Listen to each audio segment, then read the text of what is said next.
Well, hey, here we are back on the porch, and I don't know when you'll be, whoever you are, when you'll be listening to this, but right now it's a really cold day in November in 2025. We just got the turkey taken care of and out of our lives, everybody, and it's a beautiful season, but a cold, rainy one here in Alabama. Now, we've been, Eric and I have been.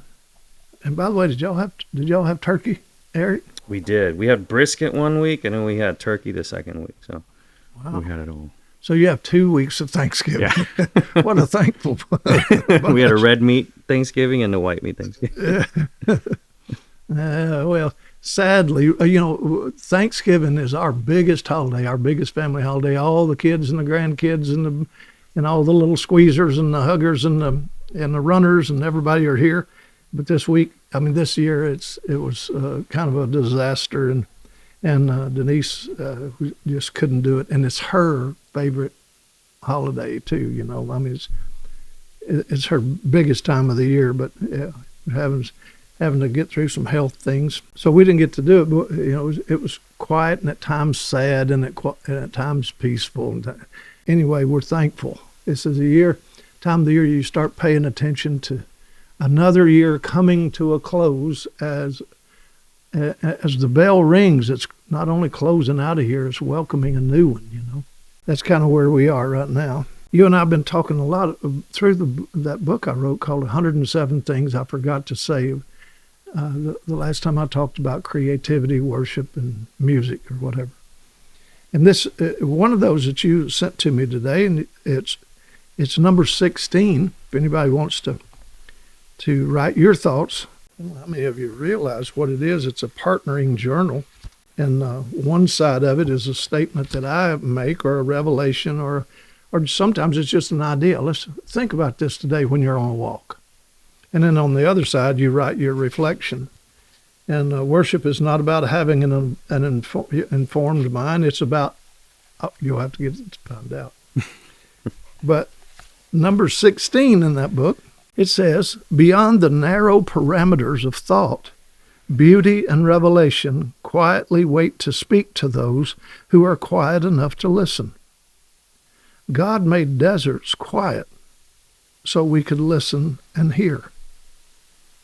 I don't know if I put it in the book or not, but another place, I've often said that sometimes God will, we always talk about being led into desert, dry, dusty places of despair and all those desert seasons and all that.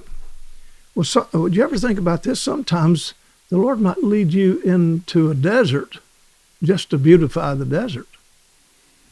Maybe you're carrying something that's richer and deeper and far more beautiful than the season of desolation. Maybe you're stepping into a season where you might find him in ways you could never find him at the party, But again, beyond the narrow perimeters of thought, sometimes our greatest enemy is that battlefield that's going on in all the, creativity most usually is born out of, hey, what if? Until it becomes a what is. And that's why the enemy goes after those parameters of thought. And he wants to say, oh, what if? Yeah. And the what if creates bondage and barriers. And, what if we fail? What if it's a disaster? What if, we don't get the raise or the blessing or the breakthrough? What if we don't get the healing? Boy, both of those are legitimate. Yeah. But what are they? They're narrow parameters of thought. Beyond the narrow parameters of thought, beauty and revelation wait. Quietly wait, just to speak to those that are quiet enough to listen. That sounds easy, but especially, all of us creatives with our whirlwind of activity and thought and process and all that spontaneity, because we'll jump to another thought that might be the answer. We live in that noise in our head. Mm-hmm. We don't get quiet enough to listen. And when God wants to give us a beautiful answer we can walk with instead of running for our solutions. Mm-hmm. And so, to me, beyond the narrow perimeters of thoughts that might carry fear or victory, is still a parameter. Beauty and revelation quietly wait to speak to those quiet enough to listen. That's the whole idea to me around what a desert is supposed to be about. Mm-hmm. I don't think we're supposed to live in the desert. Yeah. I think if we were led into the desert, hear what God is saying and get out of Dodge, for goodness sake. I'm not going to camp and plant my life there in that desert, if that's supposed to be a season. Yeah. Now, if we're called to create something in that desert like the Desert Fathers did, Right. Mm-hmm. now that's a very different thing. Yeah. But most of us don't deal in those things. Most of us deal in, oh man, I'm going through a dry season. Yeah. The Desert Fathers, they chose, was it because of the distractions of the world, they chose to go to the desert? And the persecution and death. They ran to the desert. Yeah. Many of them, they ran to the desert because, okay, desert or be thrown to the lions. What we got here? Lions?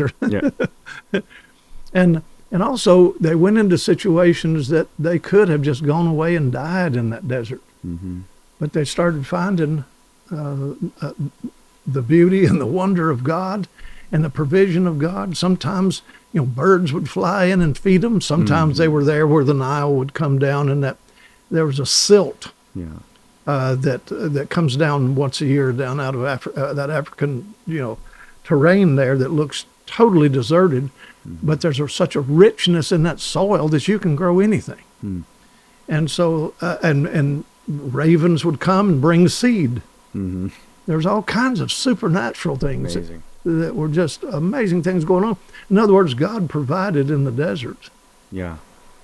And there in that, but they also began to have some of them some outrageous, really outrageous mystical encounters and revelatory things that happened out of their life.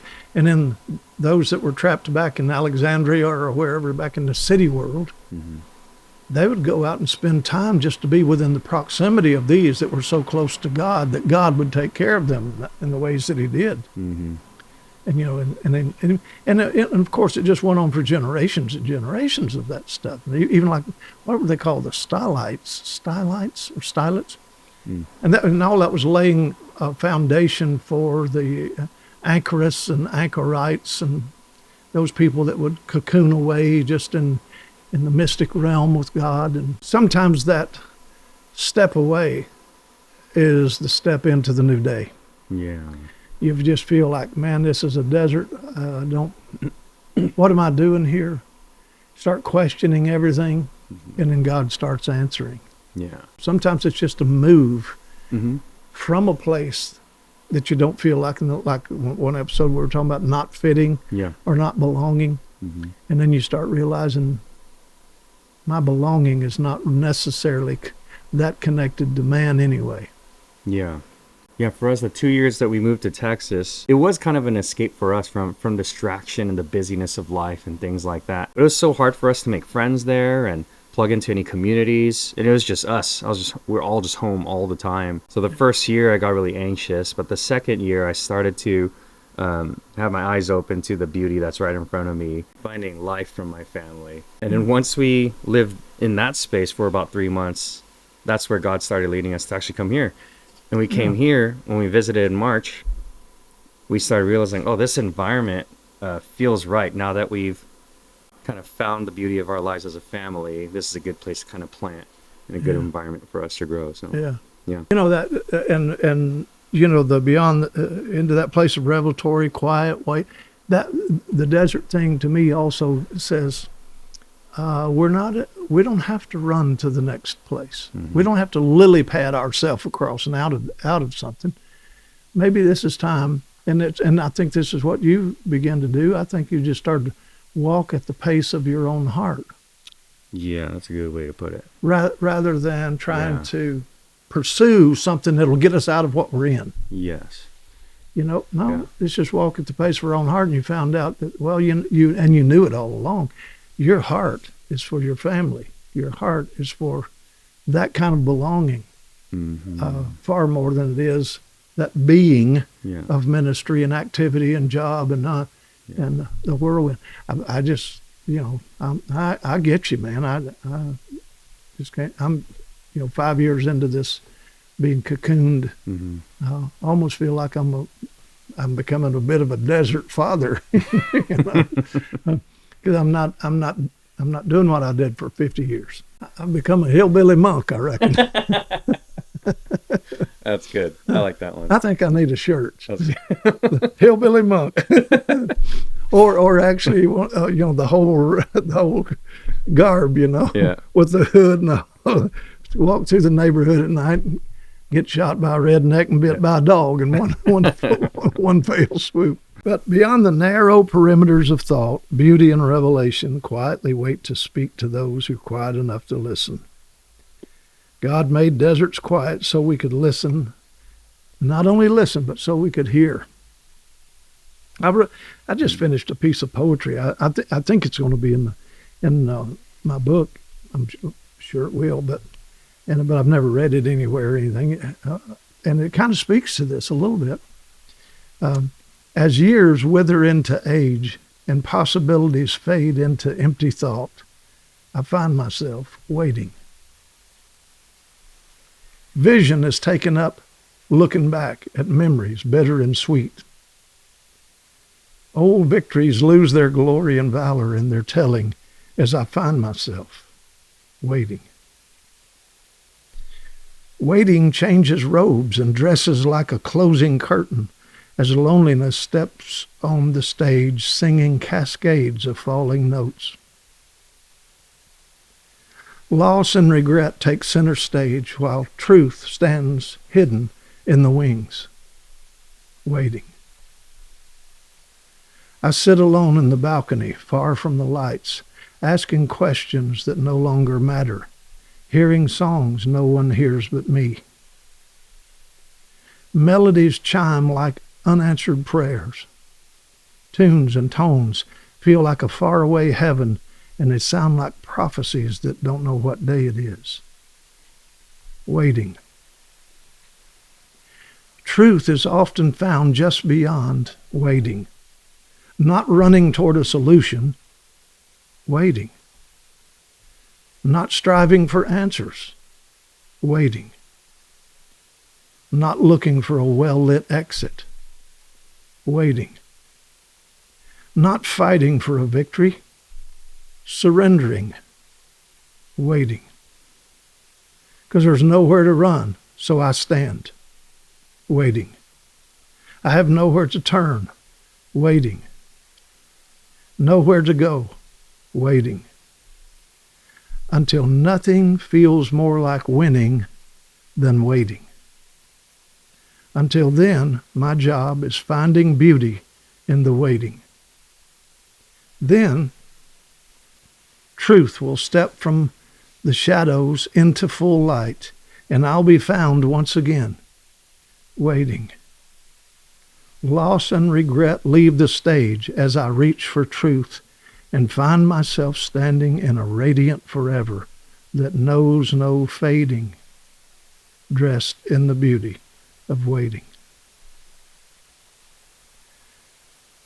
That's a bit of a very different approach that we're kind of conditioned to do. We're conditioned to fix things when they don't feel right. Yeah. But actually, we're created for waiting. And I've lived in that season now for 5 years or more. We never, but I saw it a bit of as you can tell, I saw it a bit of like sitting in a theater. Waiting. Yeah. How do you wait well? I don't know if you can. When you think of Scripture, it says, they that wait upon the Lord shall renew their strength. Right. You feel like, because feels like you continue to get weaker and weaker and weaker in the waiting. Until you realize that, that whole idea, there's nobody coming to rescue you. Well, in fact, there is. And that's what we got to trust. Okay, waiting. I was waiting in a shadowy place in the balcony, hearing songs nobody could hear, prophecies that don't even know what day it is. Yeah. Then you just come to the place, if God doesn't show up, nothing's going to change. Yeah. But then truth steps from behind the curtain. Mm-hmm. He steps out, and you meet truth there in the light. You come out of the shadow. He comes out from behind the curtain. Yeah. And I don't think we can dictate the timing on that. I don't think. Yeah. But we're still supposed to work in the waiting. And it's like, how does that work? Well, that's you do what your hand finds to do. Mm-hmm. In some seasons, working doesn't even work. Mm-hmm. Right. Right. Okay, you step up. Yeah, I'm still waiting. Yeah, I'm doing this functionary thing, Mm-hmm. but I'm still waiting. And a lot of times nobody even knows but you and him. Mm-hmm. Outward appearances of activity. See, we mistake motion for momentum. Yeah. And how does that work for you? Mm-hmm. Well, you get to throw more motion. Yeah. And it's not really momentum. Mm-hmm. We can stay alive and active, but that's almost like a facade for functionaries. We're just functioning. Yeah. Yeah. Sometimes we're highly functional waiters. Yeah. Just believing God's going to do what He said He was going to do. Mm-hmm. So it's a little different too, when the poem starts off as years wither into age and possibilities fade. Mm. They fade into empty thought, and I find myself waiting. Well, as years wither into age, possibility. I tell you what, we could do such and such. Mm. Those have to go away too, and they do. Mm-hmm. And it's hard to get them to go away because we're solution oriented. Yeah. And we're born to do what we do. Yeah. But then pretty soon, even the possibilities fade into empty thought. Mm-hmm. I find myself waiting. Mm-hmm. And there's another way I felt the turn of that phrase there. I find myself waiting. I find myself Mm-hmm. waiting. Mm-hmm. If I'm going to find myself, I'll be found in that waiting process. Not creating new possibilities for myself. Mm-hmm. I'll find myself just waiting. And you feel like it's healthier and it's right to not know what we're waiting for too? Because a lot of times if we try to specify what we're waiting for, that we're setting ourselves up for failure. Yeah. Speak to that. Have you ever done that? For example, I think it works the same way for me with questions. Like I used to ask questions to God and I'm expecting an answer.